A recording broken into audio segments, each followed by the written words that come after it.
This is Kim from New York. Several years ago, I ran into a old friend on the train when I was coming home from work. She was very hysterical. I'll call her Susan. Susan was very hysterical.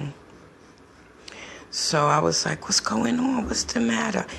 She was like, my mom just died. I was like, oh no, I'm so sorry. My mom was such a nice woman.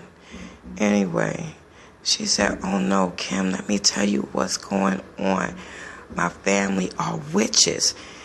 And she said, my sister, we'll call her Debbie.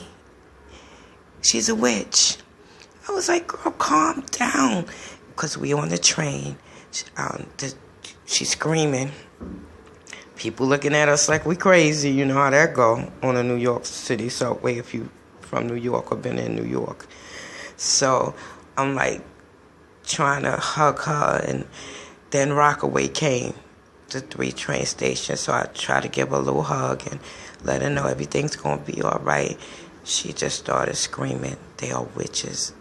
Okay, so after that, I didn't think anything of it because I didn't know anything about stuff like that. So I'm giving her all this bad information. Well, calm down was good information. But I'm so sorry for giving her all that bad information.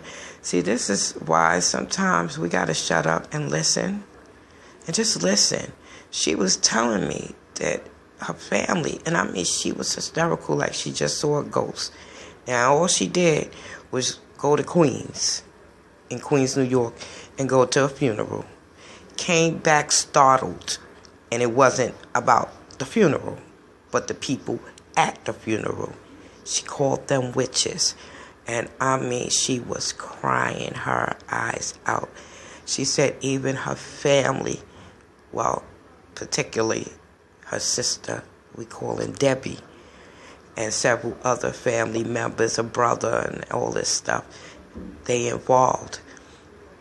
And after that, things had never been the same in her life again.